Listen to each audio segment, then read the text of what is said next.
So to kick off, I thought we'd start by talking a little bit about the stakes, just setting the stage here about why this matters as a microcosm for disinformation more broadly, and maybe with you, Max, kind of kick it off for us a little bit of, this is a persisting thing into the future, and if anything, it's actually going to be amplified in the future. Kind of set the stakes for us. Sure. So I'm sure most of you know that crypto has died several times over and come back to life. It's sort of cyclical by nature, and we're kind of in the fourth act as it is right now. But a lot of journalism and academic work over the years has spoken to this sort of quality that we expect the bubble to pop, these communities to disappear, and this thing to just be all behind us. And that has proved to be very wrong over and over again. I think it's starting to get dangerous to kind of keep reproducing this narrative that we just kind of expect it to die out. In 2022, there was a cascade of black swan events ending with FTX. And that seemed, I think, for a lot of commentators to be the death knell for the crypto industry. How could it recover from something like this? And recover it has. It wasn't too long after that, I think within a year and a half or so, we now have crypto being integrated more deeply into the traditional finance system. So as of early last year, we have crypto ETFs, Bitcoin ETFs and now Ethereum ETFs, so that you can now trade crypto on the stock market. And there are now 72 applications awaiting in the SEC for approval of crypto and crypto-related ETFs that I would suspect, especially under the new administration, for a lot of those to end up launching later this year. There was a conference call with Charles Schwab this week, and they were signaling that by 2026 they will offer spot crypto services, so you will be able to actually buy crypto straight, not through a securitized financial product, but you'll be able to buy it. In terms of just like raw numbers too, most recently now you're seeing 2 in 10 Americans have traded cryptocurrency. This isn't a niche market that's got involved. You're talking multiple trillion-dollar market caps. It's quite literally presidential now, unfortunately. Some of you might not be aware, but Trump and Melania, 2 days before the election, launched their own coins. And those ran up to, I think at their highest, about $16 billion in market cap. And we'll get into that a little bit more. I want to hear your guys' perspectives on Trump and Melania coin, because there's a lot of layers and depth to that. But, so I know we ought to talk about this. I think, as with so many of these niche communities or microcosms of this, it's driven by belief. There are the true believers, like we identified earlier. Paint a picture for us, Lorena, a little bit of, okay, what are the problems that crypto is trying to solve? What are the true believers espousing? And help us paint sort of that utility case in some ways as a starting point here. Sure. Thank you, everyone, for being here. It's a pleasure to share with you my experience. When I first entered the crypto space, it was like I was entering a jungle. It's a lot of coins and tokens available, and you don't know what it relates to. So it's very challenging, but it's also what is fascinating in that industry. It's to understand where is the value. And this is something I've been diving deeper to understand what was the added value of that industry and what was the intention of everyone in that industry. So it's something that I keep studying because the market is evolving, and there is different segments in the crypto industries with different intentions. You have, for example, the stable coins that are one type of cryptocurrencies, and those are used, for example, in countries where the local currency is very unstable, and they would have this alternative way of saving their money or using their money. So this is one type. But also what is very interesting in terms of technology behind the cryptocurrency is the blockchain technology, and this has paved the way towards real world asset use cases and tokenization. And this is something that is really fitting today's world, global and digital world. It allows the features that blockchain can allow to economy, in the Internet of Economy. It's something that is global, that is digital, that is available 24/7, and that allows you to transfer value across time and space from one person to another person. So this is the big thing behind the technology. And, but when you enter the crypto industry, you are directly involved into a space with many things in it, and you don't see that as a true purpose or as an outcome of what is being built. And also, I would like to share that since I've been into the space, I've seen it as a playground. So there is many projects coming, trying to exist for many reasons, and that they don't go through. So they try to exist, but they don't go through for many reasons that we will explore. But it's a playground of experimentation. So for me, the ones who don't have utility will not go further, and they will fade away. But the ones with utility, blockchains which have an infrastructure utility, may go through and be embedded with traditional finance. So it's really to understand where is the added value behind this ecosystem. But I know we have a focus on the... No, and I think one of the challenges with crypto is there's a lot of buzzwords, there's a lot of, you know, I think it can be fairly abstract for people to try to understand at the core level. And so I want to get into the specifics of one of the examples you talked about there of stable coins, and maybe just use that as something for people to hang their hat on of a real use case that I think you've seen. And just talk to me a little bit about that, and then I'll add some more context. Yes, for example, for stablecoins, so you have a digital currency, a currency which is created online, but it's stable because it's backed by fiat currency, as we say. So it's backed by US dollars, for example, and this is a currency that you can buy online and you can use, and which has less volatility than any other projects. You have to know that in the crypto industry, each project should have a tokenomics, so an economy of token, which explain how they will manage the circulation of the tokens within their project and how the token will have a value in the project. So stablecoin is something different because it's a stable coin and doesn't have this tokenomics, but it can be issued by private entities, like in the US, by a Tether company, which is holding the USDT, so the stablecoin USDT. How it can be also looked at it through public entities. In Europe, we are looking at the central bank's digital currencies. So that's another type of stablecoin, but public and with different mindsets. But this is, yeah.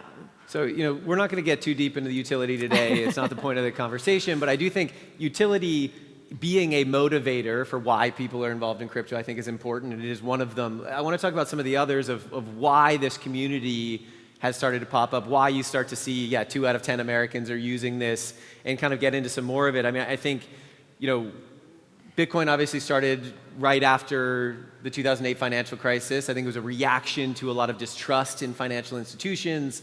We've seen that. Maybe, Max, you could expand a little bit more on that or some of the other kind of motivators for why this community is so resilient and has lasted through all the ups and downs that you're talking about.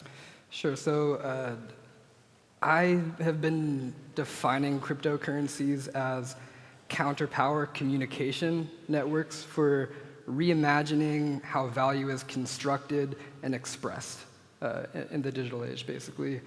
And this is just to say that, sort of in opposition to the whole stablecoin phenomenon, is now you have, especially with Bitcoin and to maybe a lesser extent with the proliferation of cryptos that have come in Bitcoin's wake, these actual practical tools to critique money.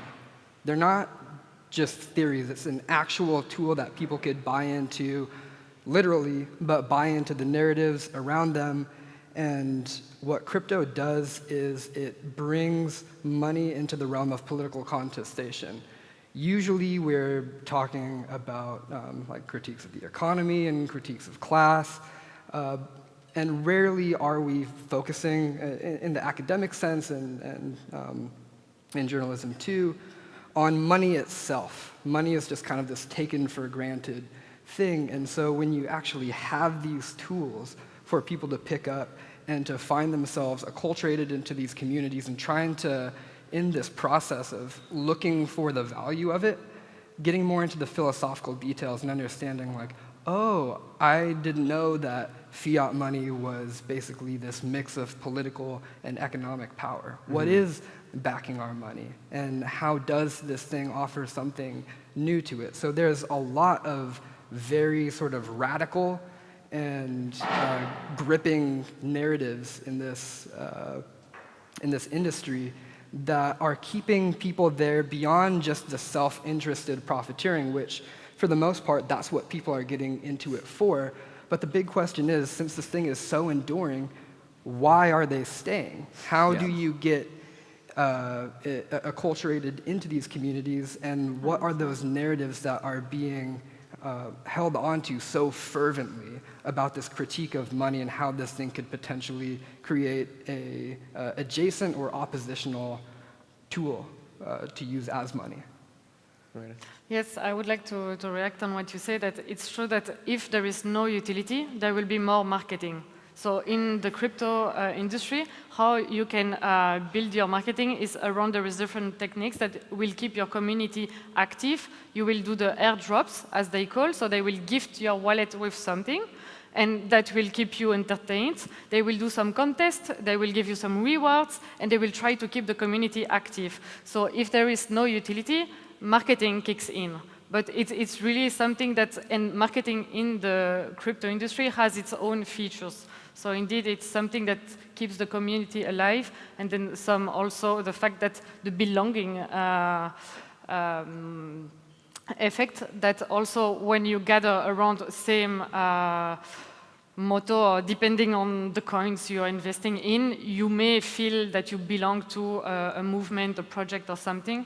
So that's also something very popular in the space. And you have different kind of cryptos also per industry, and you will have then people identifying to those cryptos and industries. Yeah, I mean, the marketing is a huge part of it. They talked a lot about the crypto Super Bowl last year, right, where it seemed like every other commercial was run by a crypto company, and I think obviously there's market forces behind this of any new speculative technology often gets a big inflow of capital investment, especially from venture capital. You're seeing this now in AI. I'm sure we'll have the AI Super Bowl next year.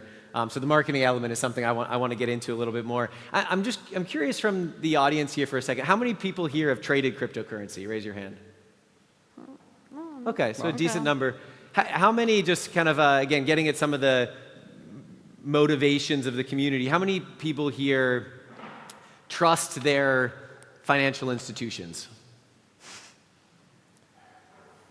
Not all that many. Similar to actually how many have traded crypto. I mean, I think that's telling a little bit, that I do think this frustration with the system is a big motivator. Last one, how many people feel like they have social mobility right now? Oh God.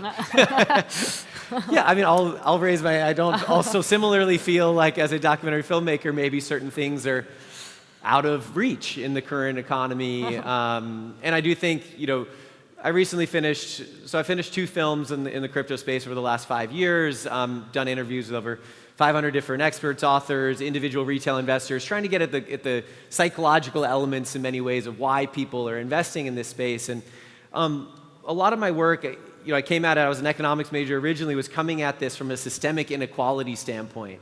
And I think I want to talk about that for a moment before we move on, of just, there was one person that we filmed with, and we'll actually show his story in the film tonight, but I found him on Twitter. He put out a post saying he'd maxed out his credit cards, he'd taken out cash advances, and he'd sold all his stocks, and he put it all into Dogecoin. Which is a speculative crypto meme stock or meme coin based on a dog meme.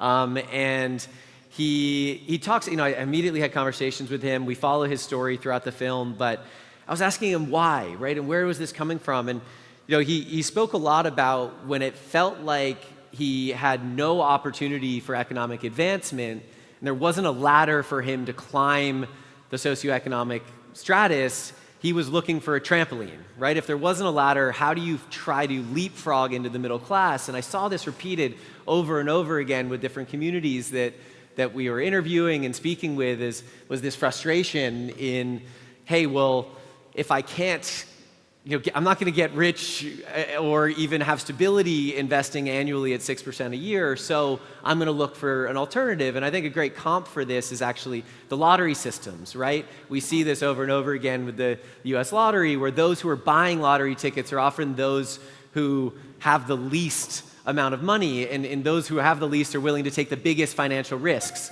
And so why I care a lot about this work is that I think the people who are often the most vulnerable in crypto speculation and in crypto trading are those who can't afford to lose it. And I think that can be a real challenge. Lorena, did you have something you want to add? I wanted to say that if you think that you are investing when you buy meme coins, it's gambling, it's not investing. For me, it's very different, and it has to be taken into consideration. It's not an investment that you made. For me, meme coins is something that has no utility, and it's for fun, and you cannot consider that as an investment. And this is where the trick is as well, because cryptocurrency is labeled as one thing, but inside you have different categories, and you have to understand that, and there is a lack of education, and also it's very popular on social that coins are being promoted all the same way, not explaining what it is. And if you want to know what it is, you have to go and read the white paper, you have to go and find who is the founding team, you have to go and see since how long it exists. And it takes time and it takes resources to understand on what you are buying. Yeah. So it's really something that it's not easy to grasp as what am I buying, but it's very important, because the lack of understanding and of knowledge in that industry is making people buy things that they don't even understand what it is.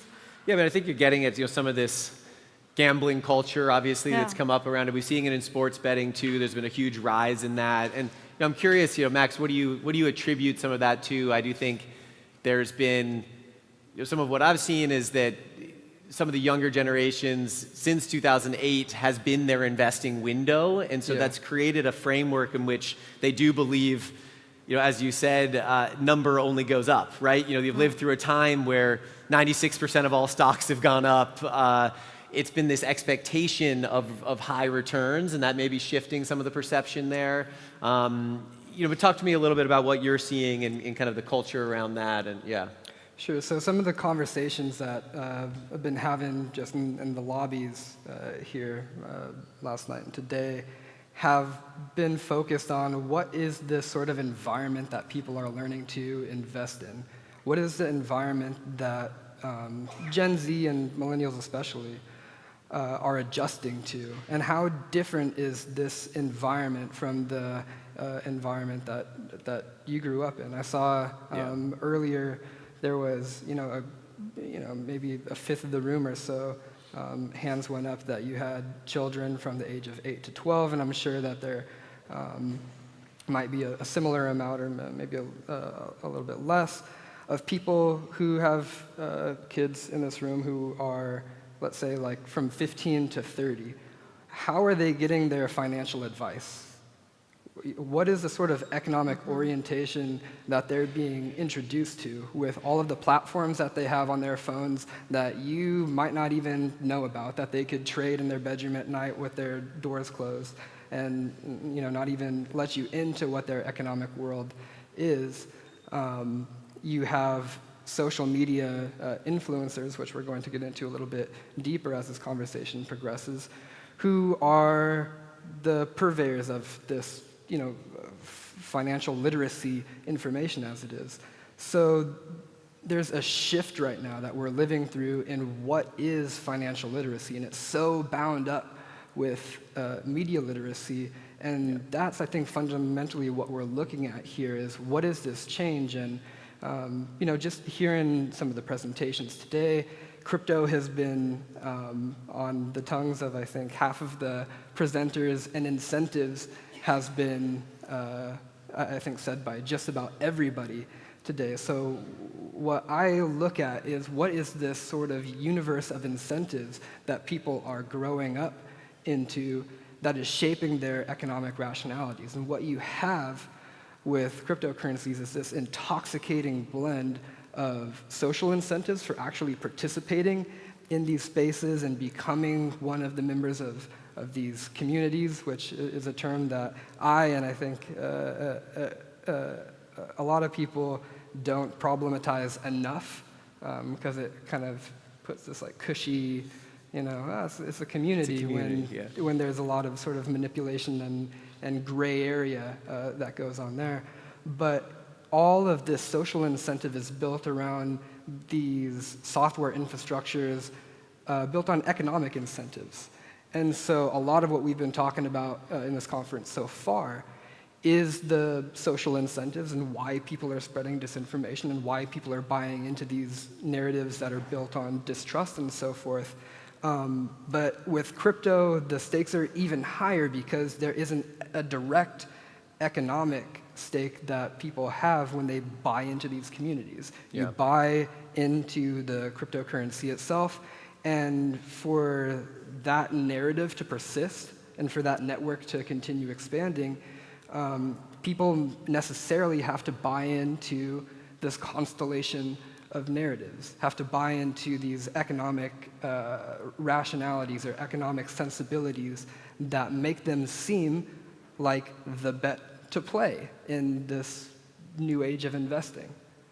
So I think you're getting us to a great place, which is there are certain elements of crypto that make it unique in this world of disinformation, and I want to get deeper into that. Of a couple things come to mind to me. Obviously, it's available 24/7. So unlike the traditional stock market, you've got where you have some limitations. You've got crypto available 24/7. You've got it unregulated right now. Crypto is not a security, so there are far fewer guardrails which allow more disinformation and opportunities to come up. And then just before this, I was curious, we looked up the number of how many new meme coins are being made on a daily basis. Anyone have a guess?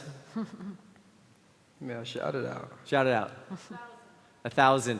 40,000 meme coins are made on a daily basis. So the ease and the scale at which new coins are being made here is really shocking and stunning. And these can pop up in all sorts of scenarios. And maybe I'll tell a quick anecdote, and then I want to hear your thoughts on some more of the unique elements with crypto. But so we just launched one of our films last week on Apple TV. It's about the founder of Ethereum, which is a big cryptocurrency, the second biggest after Bitcoin. And the film released on Apple TV. It had a lot of buzz online. There were some reviews going, a Time magazine article. Within 2 hours of it being launched, someone had cloned all of our visual assets and built a new website and launched a coin called the Vitalik Film coin. It had already increased to a market cap of over 1.5 million. Leveraging the momentum around the film itself in trying to build off of the branding and the marketing that we were doing, but without any association with our film. So we had to put out a statement saying we're not associated with this, yada yada. But it was immediately it took over the Twitter feed of conversation related to the film's release, and that was in hours. After releasing the film. And the same thing, thankfully we were ready for it, because the same thing happened when we released our first film. So just to give you a quick anecdotal look at how easy it is to quickly try to build off of these moments and these examples of pop culture ideas to try to profit off of them. And talk to us a little bit more maybe about some of these other kind of unique elements in crypto for disinformation. Yes, it's incredibly accessible. So when I started looking at this, I remember I wanted to invest just $100 in some meme coin on Ethereum, and this was 4 or 5 years ago now. And it would have cost me at that point $30 in transaction fees, basically, just to get my $100 in. And so I was like, forget it, I'm not doing it. Nowadays, I could make that same transaction on Solana or different layers of the Ethereum ecosystem for pennies. But I think the amount of meme coins that are created on a daily basis are just a testament to how accessible it is. Really, all you need is a crypto wallet. You need a name for your token. You need a ticker symbol for it, and a description for it, and maybe, let's say, like $5 of cryptocurrency, maybe even less than that, and you could have your own meme coin, and you get to create your own sort of mediated world around it, advertising what this thing is. So not only is it accessible for investors, but it's accessible for people to create these things too. They're not regulated, and I think it's going to be extremely difficult to regulate it at this level of...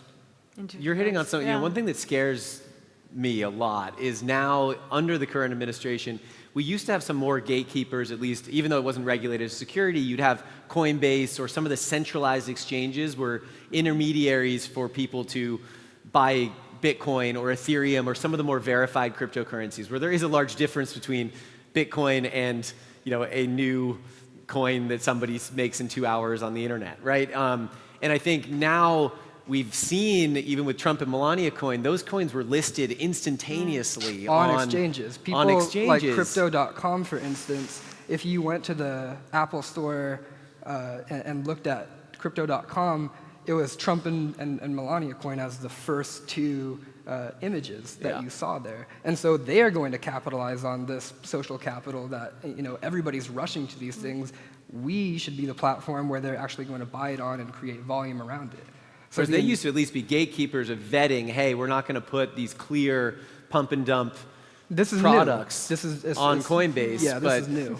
And so you had to at least, you know, you had to be techno-savvy enough to create a MetaMask wallet and figure out how to buy it on a decentralized exchange like Uniswap or something that was different that most people were not going to be able to do. Yeah. But like other platforms are catching up too. Yeah. Like Moonshots is another one, where you could only basically buy meme coins on it. But I went through the process myself just to see how easy it was. And within like 5 or 10 minutes or something, I could buy, you know, whatever meme coin came out that day, and I could pay with Apple Pay, and I could like link my Venmo or my PayPal up to it. So the platforms are catching up, and the regulatory environment is not catching up to it, and I don't know if there's even any interest, frankly, in catching up to it and trying to put a pause on that. So what's your favorite meme coin to get everyone here rich? Just kidding. Well, Fart coin's been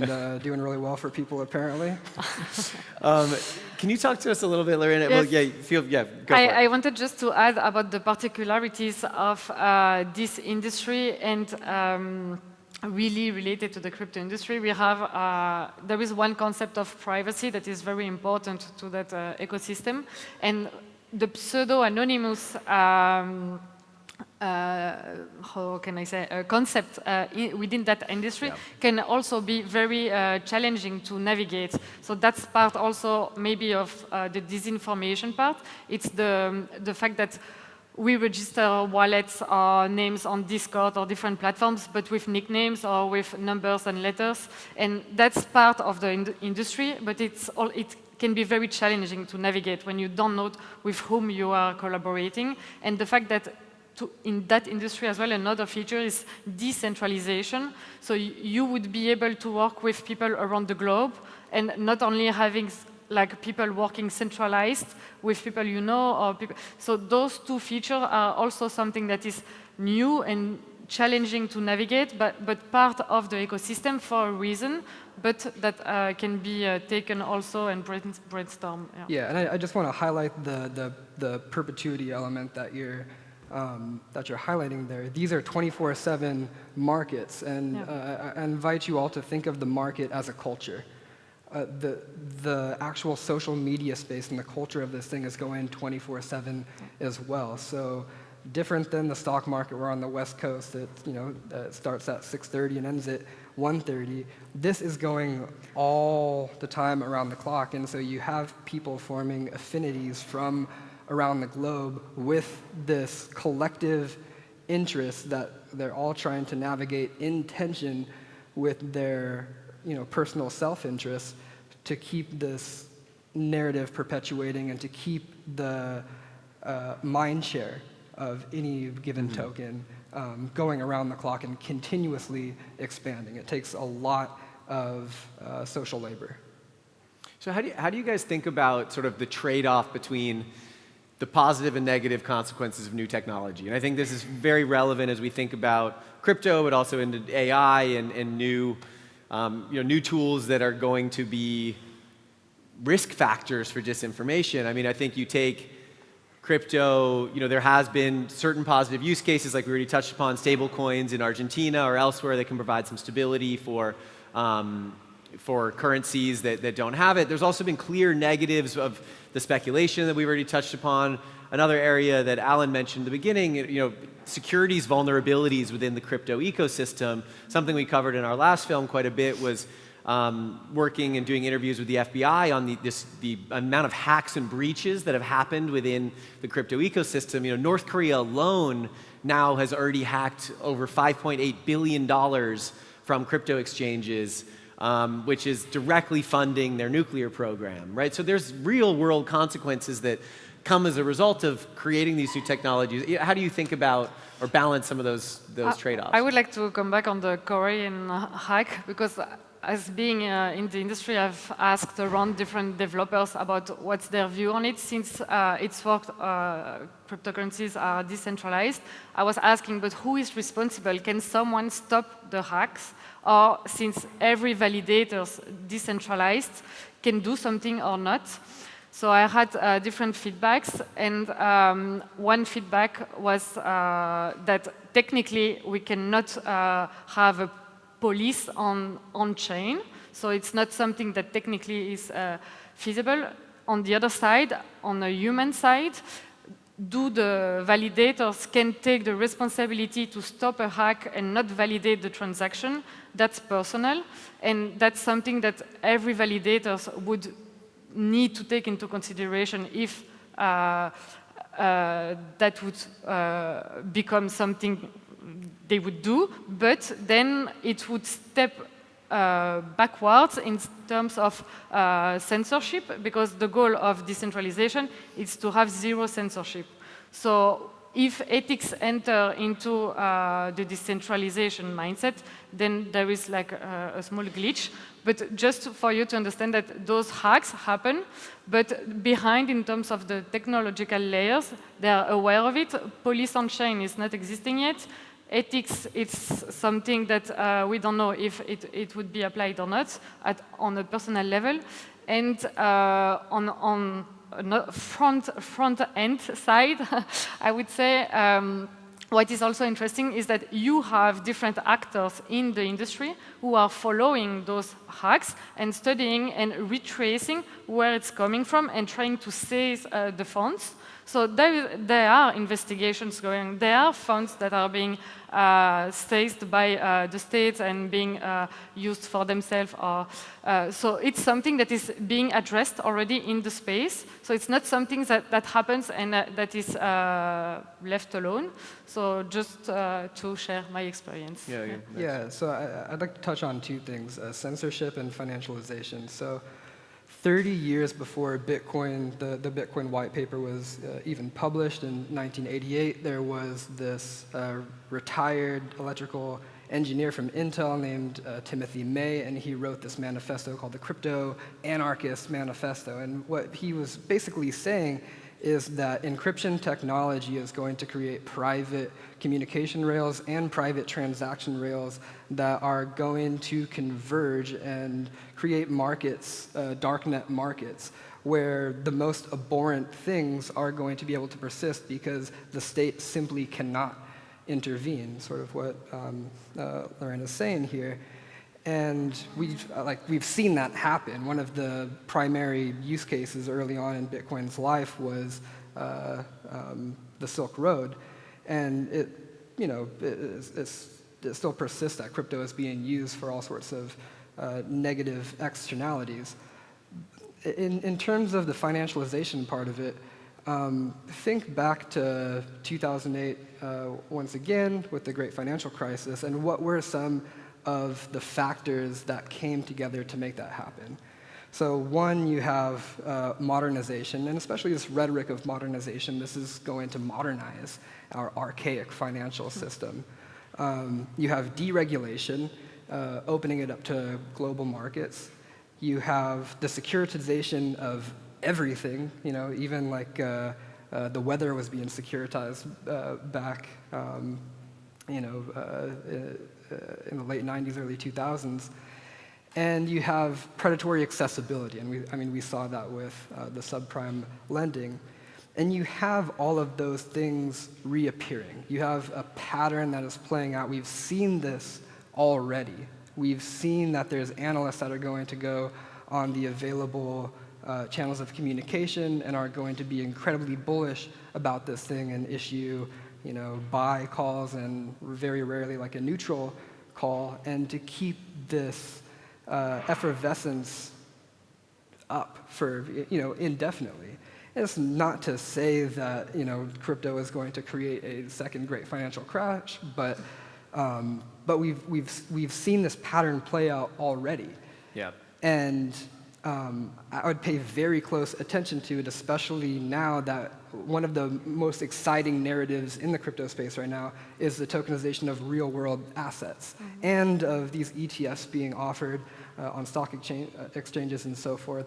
So what you have happening right now, especially if there is the sort of level of deregulation that we're sort of led to expect is going to happen with the new SEC, with Paul Atkins being sworn in just last week, that there is this deeper and deeper integration of these things with things that we all have exposure to. Yeah, it's and going to come things with that a lot we're more going to risk. increasingly going to have exposure to. And just one more quick point.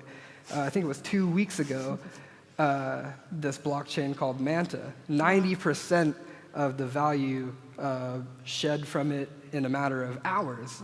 And this was a blockchain, not like a meme coin or anything, but this is a blockchain that had 600,000+ followers on X and was sort of the premier real-world asset tokenizing blockchain. And so these are the things that I would suggest that we watch out for when we're thinking about the inherent creeping risks. Yeah, so I want to shift and talk more about X, talk more about the role of social media in this landscape. A couple things come to mind to frame the conversation.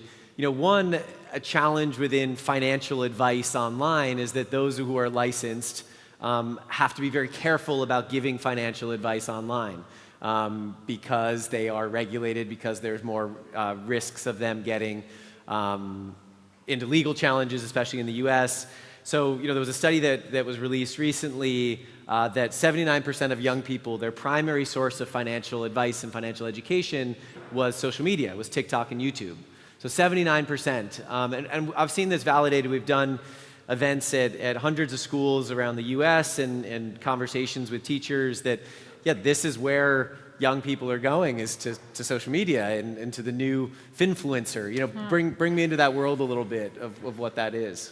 And the big challenge with the crypto industry and social media is the gap of knowledge between someone who knows something, that we don't know what's the level of the knowledge, and someone who doesn't know anything. It's already, you feel like the person knows a lot because you don't know anything about that space.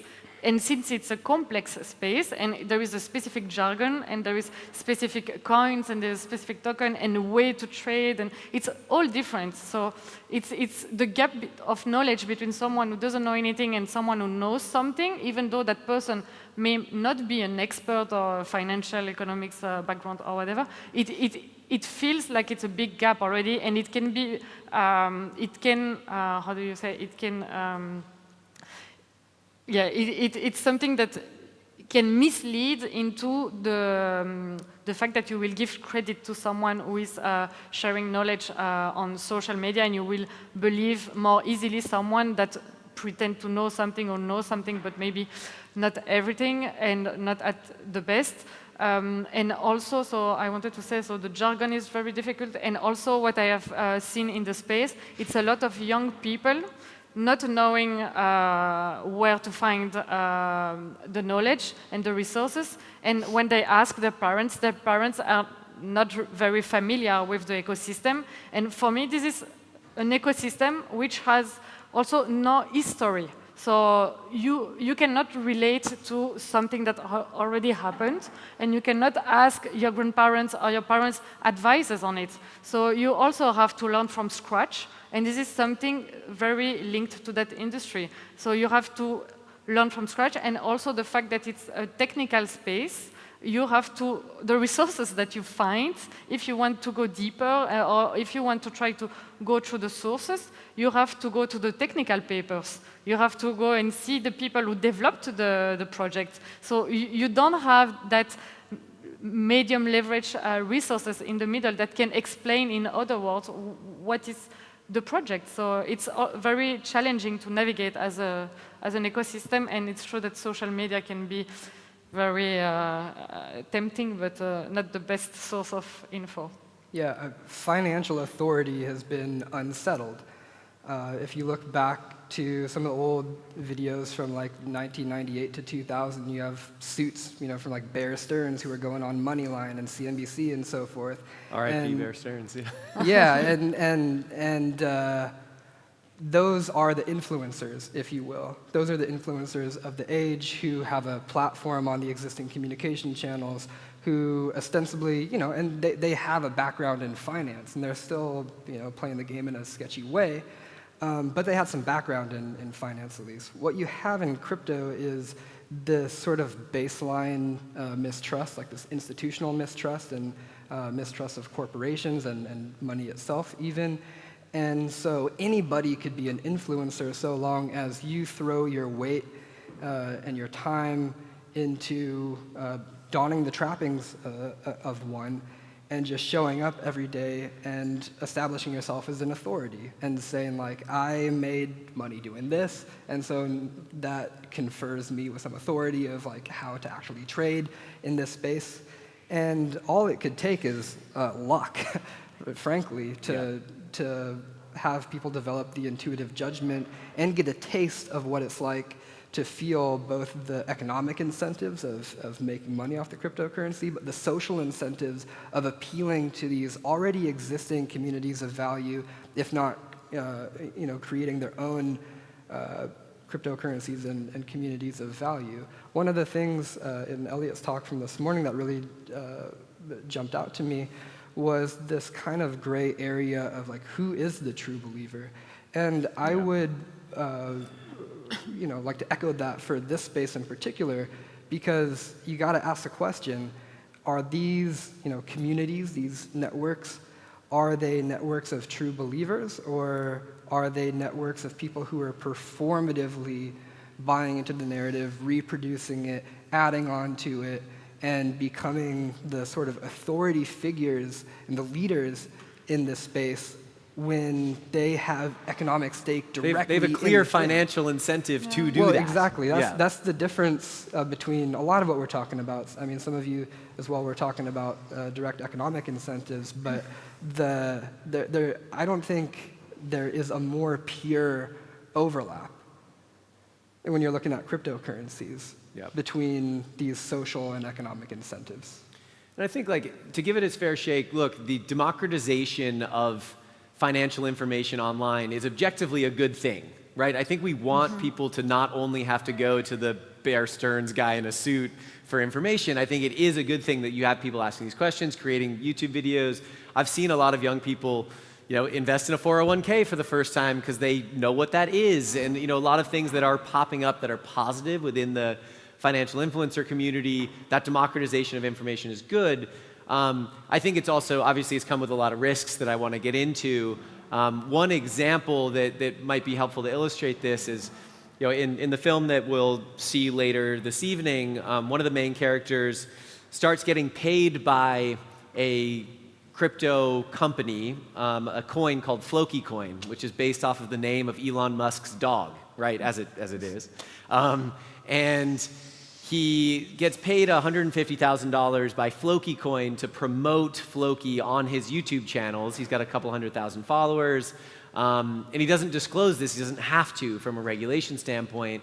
But it's a zero-sum game with investing in crypto, right? The more that people are buying into this, the price of that increases, the price of the assets that he holds in Floki increases, so him and the original creators can get their money out. It's a classic pump and dump scheme that has existed outside of crypto as well, but as we've established, there's some unique elements within crypto that have made this even more amplified. But I think that, to me, was such a clear example of some of the risks that happen within the social media environment in crypto finfluencing is the lack of disclosure, the marketing spend, coming back to your point earlier, Lorena, that's coming into this world, that Floki coin, which is a pretty obscure meme coin, had buses all over LA with Floki coin on the side of it saying, you know, missed Dogecoin, buy Floki, right? Immediately trying to prey on the emotion, the financial FOMO of somebody who might see that and say, oh yeah, that's my chance, that's the next one for me to get in on. And again, had all that marketing money to pay a lot of influencers online to get involved in it, yeah. That's something that is being created, being built, but also what is linked to crypto is being rich. That's something that goes with crypto, is the fear of missing out, of not being rich if you don't invest in crypto. So it's something that was built on as the beginners, the first people who were investing at the beginning, became rich because it went up very high. And there are people who made a lot of money. This is a truth, but does it mean that if you enter now, you will make also a lot of money that no one knows? But the fact that it's linked to in the mindset of people that going into crypto, it's to be rich. That's something also that needs to be, I think, how do you say, stopped?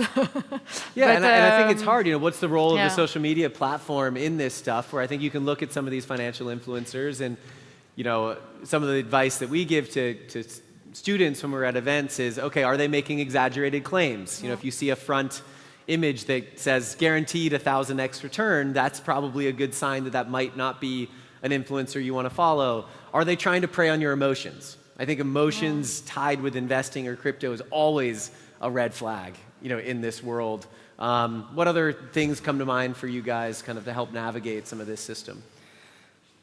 One of the stories that I always jump back to when I was first doing research in this space was I interviewed this guy. He was in his mid-20s from the UK, and he had put $30,000 into a meme coin. And he became a moderator for the Telegram channel. And he would show up every single day after work. He had his 9 to 5, but he would show up every single day after work, and he would run these raids, basically, which is just coordinating these like advertisement blitzes on other social media. And he had so much invested in this and saw what had happened with Dogecoin, basically. And part of his narrative was like, you know, it's not looking good right now, but eventually if this does pan out and we become millionaires off this and make a whole bunch of money, it's all going to be worthwhile. But in the meantime, I get to hang out with these guys who I met from Australia and from the US and from India, and so I have this legitimate community of support where we're all down bad. And in some ways, community becomes compensatory to a loss. That's very well said. I think a lot of what you see, especially with people who are enduring through the bear markets and who are sticking around and who are really grasping on to these narratives, is that they're economically incentivized to dig their heels deeper into the stories and the belief that this thing is actually, you know, going to go up at some point, because as soon as you opt out, you are giving up on that dream. Yeah. And in all cases, it's tapping into a dream. Behind every scam and behind every investment, it's tapping into some desire, some unfulfilled desire, these economic leapfrog stories, and seeing other people do it and actually, you know, be very forward about promoting that they won when you have even, like, millions of people who lost. And there's the use of insider language is very inclusive psychologically. So things like, you know, terms like hodl, right? Hold on for dear life. It disincentivizes selling, right? To just hold on or But to these the are moon. economic strategies. Yeah. These are economic orientations in the memes and in this language that some dismisses this like impenetrable techno jargon. There's investing strategies and normative frameworks, morals, values that people are subscribing to and are going to hold on to those as long as they're holding on to that bag. Yeah, one of my favorites, what is it? HFBP, have fun being poor. And that's one that's everywhere, right? It's all this idea, if you got out, you will be poor. You Right. won't But get the chance to... the thing as well is that if they hold on to those values that the community may try to sell to them, it's also because of the greed of the money. So it's also the relationship to the money, because you can stick to values, but it depends on your objectives behind. So for me, it's really like depending on of your relationship to money as well. You will accept to hear those kind of values and to stick around those values. Because if I don't have this necessity of, or this fear of missing out, of having this big million on my bank account, I will not even consider joining those communities. So there is also to look behind what is the intention of the person and the objective. And there is a lot of greediness in the crypto industry. So it's something also to take into consideration and not to hide behind communities where, of course, there is this cultural mindset of all the jargon, go to the moon, and all of this, which is keeps everyone in it. But for what, in the end, to earn a lot of money, but not about the values. Yeah. The values is just the excuse to stay in it. Yeah, what we're really talking about here is this tension that plays out between self-interest and collective ideals that persist the whole time that you are participating in these communities, in these networks. And I think this is really the sort of setup for why disinformation is so susceptible in this space, because disinformation could even be economically incentivized. Because if there's a positive narrative that isn't true, if there's a rumor that isn't true, if there's something that is going to keep the sort of mimetic inertia and the social world of these networks expanding, then you want to believe that. You are economically incentivized to believe that narrative and create that narrative. And like, as what happened with Vitalik Filmcoin and with many, many other examples out there, it is deliberately made to come up with this spoof product to get people to pool their money in, and then it's just this lopsided game of hungry, hungry hippos where the table is tilted and there's one big mouth at the bottom of it that could just, chomp down on everybody's balls that are rolling towards it. I like that. I like that visual. All right, so we've got some more we can talk about, but I want to open it up and just make it a bit more of a conversation and dialogue here for the end, and allow you guys to steer in whatever directions you'd like. That's good.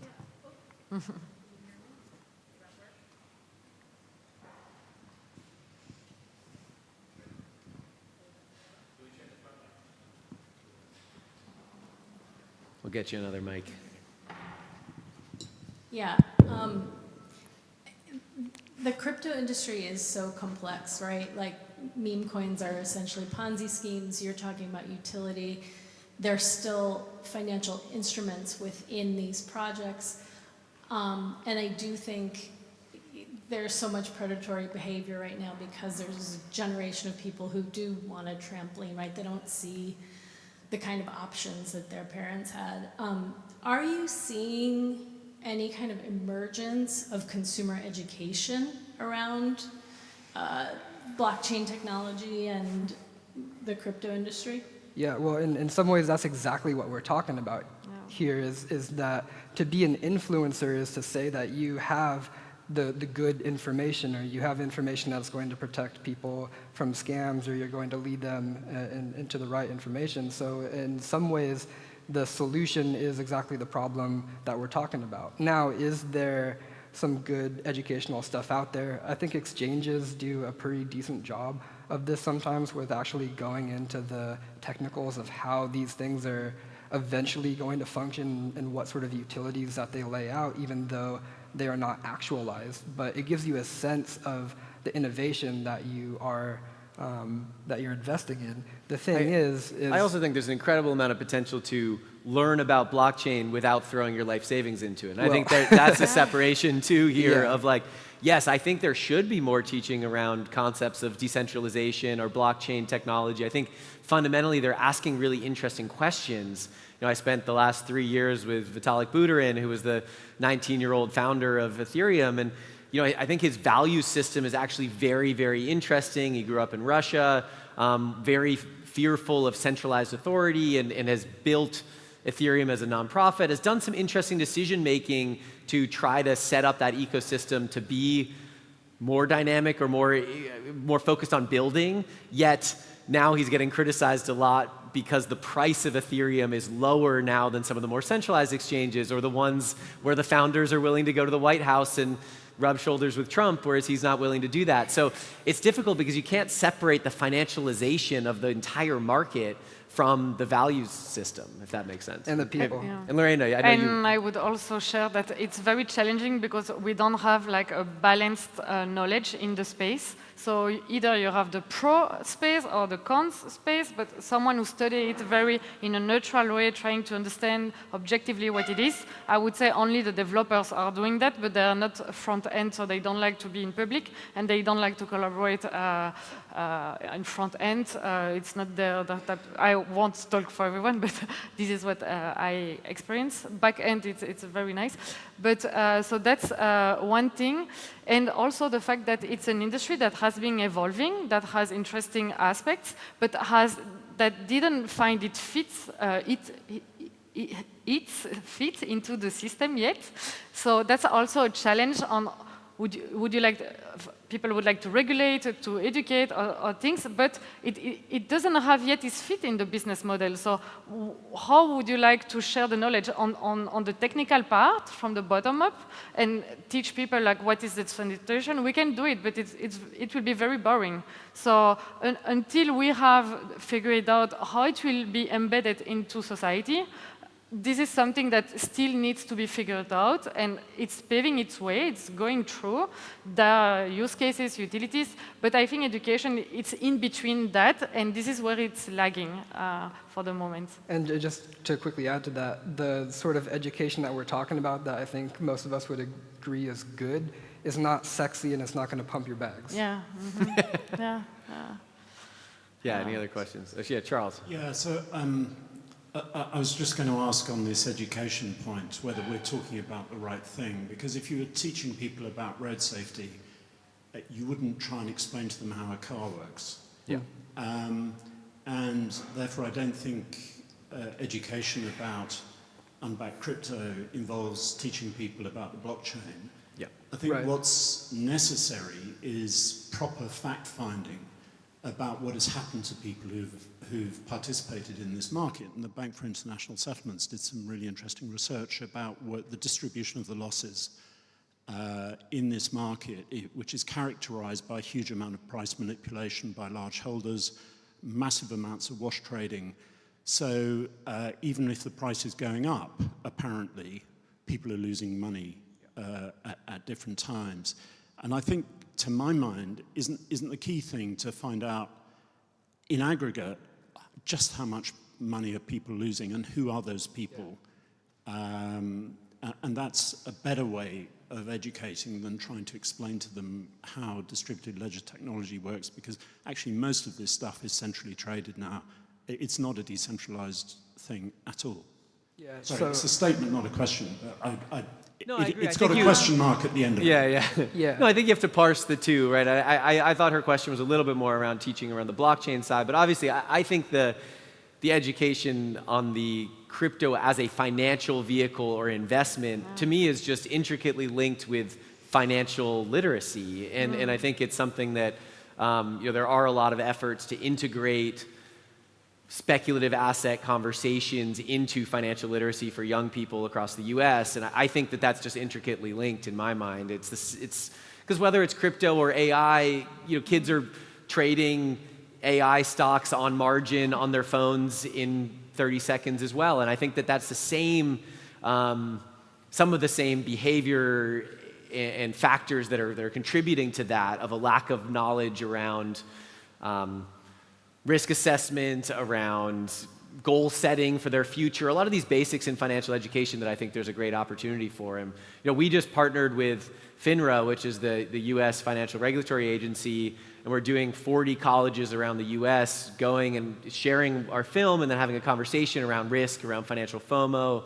So any of you are connected to U.S. universities, we're fully sponsoring for free going and taking this experience to with FINRA and the film and myself to universities to have those conversations. And we built out full curriculum around it for high school as well, built it into modules. I think there's a lot of opportunity there. Yeah, I just want to echo exactly what Chris said, and I really think that Optimist is kind of at the forefront of this. The modules that he's talking about, they refer to the movie. They refer to these characters, the actual stories of people that you are seeing and following and having this emotional connection with. And so like even earlier when we were looking at some of the inoculation videos, I was thinking like, well, what does that look like for crypto? Yeah. What does it look like to be able to tune people in with these very clear examples and bringing you through the emotional journey? Because this is primarily an emotional journey. This is about learning about yourself. It's about learning about your psychology. And so if you want to actually learn how to navigate these markets, you have to learn how to navigate yourself and keep your thumb off that damn screen. Yeah. And I think back to the first talk of today, I think the framework through which to approach it, to me, is better to avoid the patronizing or paternal approach to you're stupid for doing X or whatever it is, and to instead welcome a discourse and a conversation around it where, I'll be the first to admit why I made the first film, This Is Not Financial Advice, was because I got sucked into the FOMO of trying to get rich off of crypto. And I felt that energy and that, the community that was popping up around it. I was on group text, it was in communities on Reddit and elsewhere that were seeding a lot of that behavior, and that financial FOMO is very, very powerful. I don't judge anyone for getting caught up in it, or the systemic frustrations with wealth inequality, in the US where 90% of stocks are owned by 10% of people. Like, the root problems are really quite strong to encourage young people especially to get into this. And I think we're doing a disservice if we come at it waving a finger rather than being like, hey, I get it. I understand. Let's talk about this and help you define your goals. Yeah, agree. Hi, thanks so much for the talk. I think you touched on some elements of exploitation. I think I heard something about traffickers. I wondered if you could share anything about trends in terms of how crypto is being used in war and conflict, for better and for worse, and perhaps also a word on how actors in rich countries might be exploiting the use of crypto in those contexts. Thanks. Yeah, well, I think some contrasting narratives. I mean, it's very well known now that North Korea is hacking, billions of dollars now every year, and who knows where that money is going into, but we could suspect that it's not going to be for great purposes. But in Chris's new film, there is this scene where the war in Ukraine breaks out, and the quickest way to actually get money to Ukrainians was through crypto. And I mean, it's the same for like the defense of Julian Assange and so forth.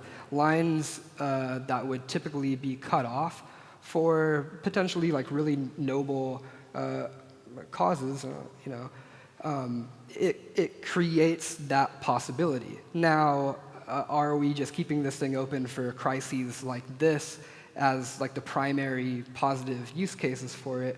Because there's a double-edged sword. It worked in the situation of the first weeks of the Ukrainian war because the banking system had collapsed, right? So again, so many of the use cases end up applying more in war zones in Argentina, in unstable currencies. It doesn't always apply as much in the developed world. And I think the other side of that double-edged sword is, although they got money to the front lines in Ukraine, it also, the FBI talked to us in an interview about it also allowed many people within Russia to avoid sanctions, right? The pressure of sanctions was not as effective because you had an alternate ability to move around money within the economy for Russian oligarchs or others that don't have that oversight. So again, you're you've got pros and cons to these things. That's why I was so curious in your guys' take on this. Like, how do we weigh the positive and negative consequences and externalities of these new technologies that you're putting forward? And, I generally would think of myself as a techno-optimist. I think that they will get better with time, and at the end of the day, a lot of the noise will be stripped away, and we'll see what really matters. I think we saw this in the dot-com boom and bust, too, as 95% of companies failed, all the noise went away, and then once that was stripped out, you saw, okay, well, what is the lasting legacy of Web 2.0, and how do we want to use this? And I think we'll hopefully soon get to that place within the current ecosystem as well of seeing, okay, is there something here? And I don't think we're near enough to answer it, though. It's challenging, yes. So, yeah, go, yes. Oh, yeah. So I have a question. So I guess I feel like crypto is a scam on so many levels, but there's also kind of a dark fantasy that I sort of want to play out, and I'm curious, like, since you guys are much more well-connected to these worlds than I am. So the fantasy being that because, like, Donald Trump at this point, Elon Musk, a lot of people close to them are really heavily invested in the crypto world, and like with Trump, what Trump's doing with the tariffs, what they might do with the debt ceiling, if people are familiar with that, there's a chance basically that they could be deliberately crashing the US economy just so they can make a ton of money on crypto in the end. And like that, I feel like that would fit with how Trump does business, maybe how Musk has done business, and fits with what I understand of the crypto ecosystem. But I guess I wonder, like, is that kind of insanely destructive thing, like, within the realm of what you guys have seen within crypto communities? There's a movie that just came out. I haven't seen it, but my advisor, I just defended my dissertation last week, and in the defense, he mentioned this movie called G20. Has anybody seen G20 yet? So I guess like the villains of the movie are basically like these crypto people who want to see this institutional fallout for the sake of crypto becoming, the premier currency. I'm not sure exactly how the plot goes, but it's kind of this fantasy playing out that you are talking about that is starting to make its way into the cultural consciousness, which I think is deeply fascinating. And like regardless of whether you believe that these stories are going to play out and have any veracity to them at all, I think if there's one thing to take away is you got to realize that they are attracting people at a level so deeply that you almost want to cheer the markets crashing, and just earlier this week, seeing Bitcoin and gold go up as everything else is crashing, because it's starting to play into this narrative and become the self-fulfilling prophecy of the doom and smiles that we got what we wanted at the destruction of everything else. So I think it's something that is incipient that probably you're not the only one in the room who has felt or thought about, especially in this era where it is becoming, as Chris said, presidential.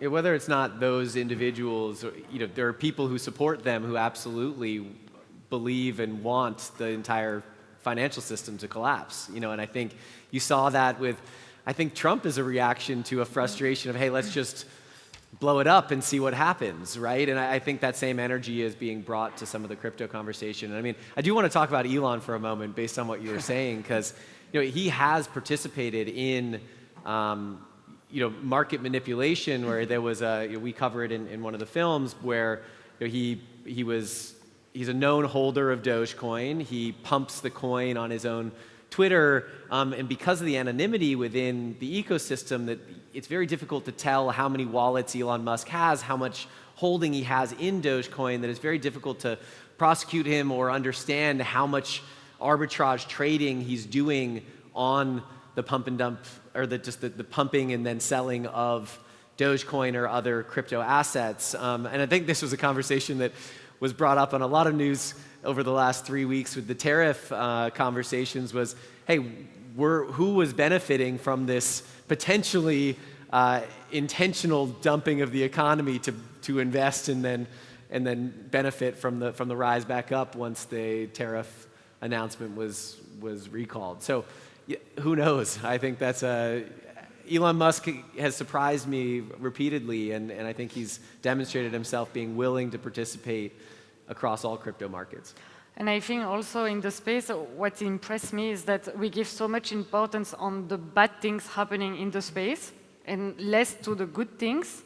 So it's also a bit frustrating when you are in the space that a lot of coverage goes to the things that go wrong, even though they're trying to be solved, that there is some cases behind or whatever, but that the good things are not being covered. It's also something that it's a bit a shame, I think, in the industry. So it's something that, instead of focusing on the scam, the hacks, the meme coins, the degen people, you know, and the list can go on. There is many things, interesting things, but I feel like we focus mostly on what's not going well in the space, and bad press is also better press maybe to reach out to more people, but education, utility, the embedded traditional system and digital alternative, like how are we going to embed it both, that's really the real debate of the next generation. So I would be very happy to continue the discussion on that. Hi. I have a question for you, Yes. and a little bit of a lead up before that. When I look at this morning's discussions and then this afternoon, the thread that I see sort of threaded through it is sort of this postmodern sneer, if you will, toward the idea of truth. You know, we point our fingers at RT and say, you're not a real news agency. And they turn back and say, news agency.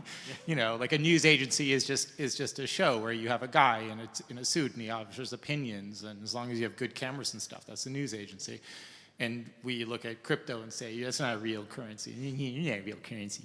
You know, so my question is about I'd like to ask you each a little bit more about the worldview of the people who are part of this community or get involved in cryptocurrency beyond just kind of like being anti-institutional or suspicious of authority or something like that. Does it align with certain political beliefs? Does it align with other sort of issues that aren't obvious?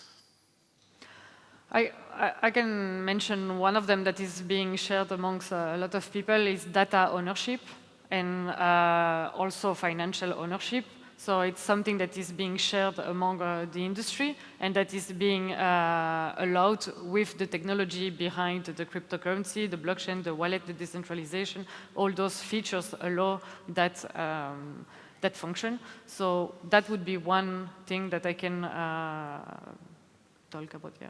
Mention. Yeah. You're touching on a paradox. A really important paradox to bring up is that the original narrative around private payment rails and everything, like before Bitcoin and in the early years of Bitcoin, and there still is a thread of people who are embracing this, to critique power and authoritarianism and sidestep censorship and to have like true economic freedom in both the sense that you could make your own money and you could participate in markets any way that you want to and hold value outside of institutions.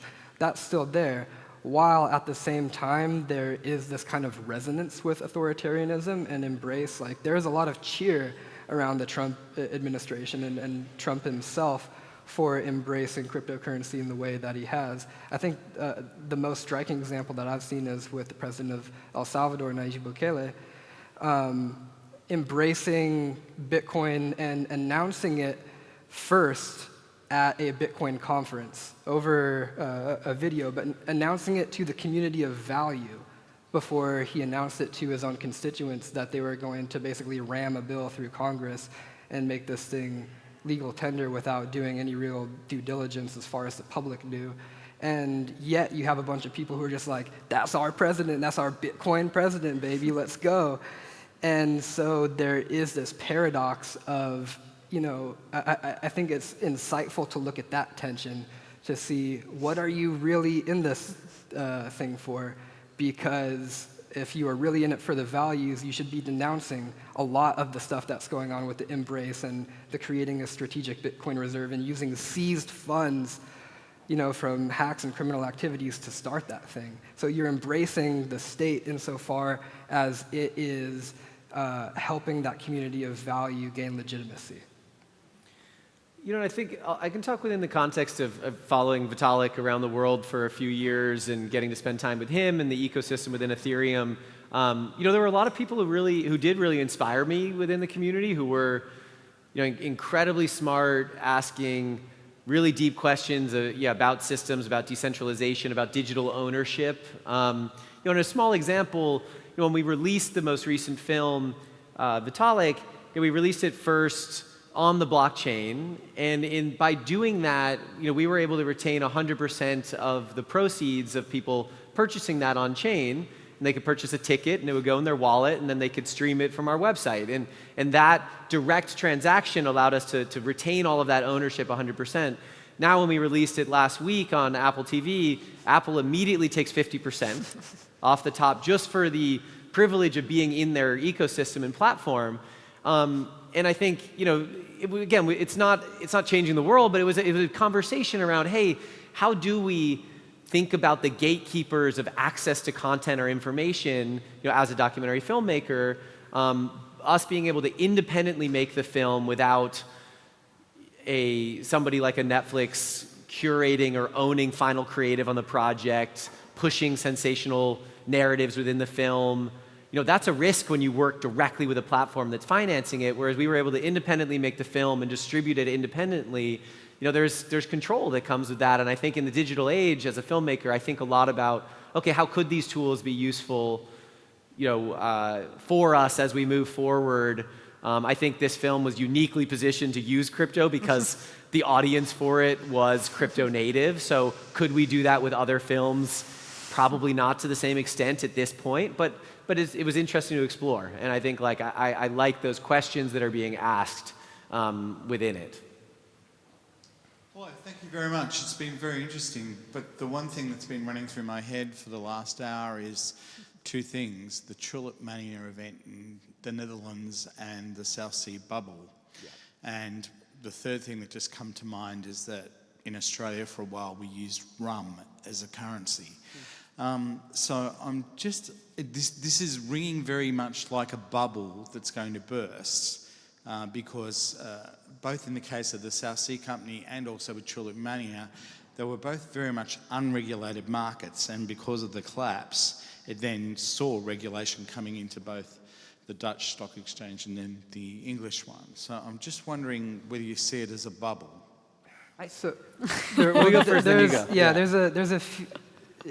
The first distinction that I would want to make here is what is the difference between the commodities that are being traded here? And let's just take Bitcoin for an example in relation to, let's say, the tulip bubble. Was the tulip bubble global, accessible 24/7, have a global social media network around it with millions of people who have stake in it, have tentacles in both the highest financial institutions in the world and the highest political offices in the world?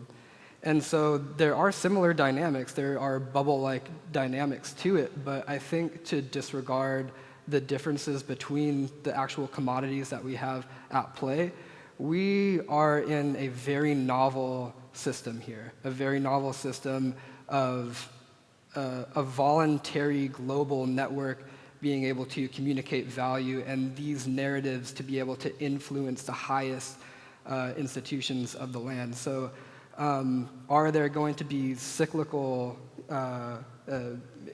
swellings of this bubble and bursts of it? There have been about 3 already. And I think my warning is that going to happen again? It very well could, and I would sort of expect it to. I think a lot of people in the crypto market expect it to as well. But in every single case, there are more and more people who have come for the money as it is and stayed for the ideology. And in every single cycle, there's more money sloshing around to go into politics and to go into the expansion of these networks. And you don't have that with like rum and the tulip bubble. So you really got to look at this is where the technology actually does really become important, because it changes the nature of the thing that these networks are being built around. Yeah, perfect. Yeah, look, I'm a bit of a skeptic, and I'm sort of, I suppose I start with Alan's comments about, it's very helpful if you want to launder money, and Charles's comments about who it is that's losing and who it is that's winning. But I was quite struck by a comment you made, Lorena, which is that we haven't focused on all the good things that crypto has done. And I can't think of any of them, and I was wondering if you could tell me what you think they are. Yes, indeed. I mean, if we were just to give everybody their money back Yeah. today, would you start crypto again? Yes, I mean, the thing is that it depends of the intention of the people building projects. So people who are losing money is because either they couldn't manage their emotion towards the fluctuation, the volatility of their assets bought, and then they misled their portfolio, or something happened with the exchange, or they had bad luck with the exchange because it was intentionally bad managed by the centralized people who were handling it. So there could be many factors for things that can go wrong, and that can go in one category, and it can be explained but not justified, of course, that I totally agree with. But then on the other side, when you go and meet with people building project with utility, with seriousness, as Chris was saying, I'm very inspired when I go to different kind of meetings, of events where there are developers, there are business minds, there are many people very inspiring trying to build projects for... I buy it's clever, but what's the utility? You have different kind. If, for example, stablecoin is one utility, but there is a bit of fine-tuning to do, in my opinion. You have, in terms of, you have the blockchain in itself, like being a tool beneath some project. You can, for the moment, I have interviewed different projects between Web 2 and Web 3, if we can say like that, that allows to send across time and space a value. For example, I take a real use case. It's a platform which allows you to tokenize hotel reservations and allow you to resell it to someone else across the globe. So that's one type of tokenization, and that's something that opens the market globally, 24/7, and that's a fit into the e-commerce digital evolution in which we are, where global market, it's part of our society evolution. But can't people already book hotel rooms 24/7? Yes, yeah, no, the difference is that you can resell it peer-to-peer. Without going through an intermediary. Indeed. Well, the intermediary, yes, it's the platform, so it's 2.5, it's not 3, yeah. Yeah. There is still an intermediary, but the intermediaries, it allows the user experience to be able to do these trades, but beneath, you are able to sell it to anyone across the globe. And that's one kind of utility. You have different kinds of, you would tokenize different kind of real estate. You would be able to fraction ownership of a real estate and offer the possibility to more people to own a fraction of real estate, for example. That's a utility. The thing is that you will have on-chain different assets, and that will be, the utility is that you will be able to exchange and sell it and cross-sell it across time and space, and you will be able to own it. So that's also another change in the mindset with this technology, is that you own your asset and you are able to transact it. So that's really, and in the digital era, in the digital economy, that's something that is fitting into the next, that could fit, I cannot say that could fit to the next chapter. Yeah, and I mean, in other words, and this is a sort of question for everybody in the room, what do you own online?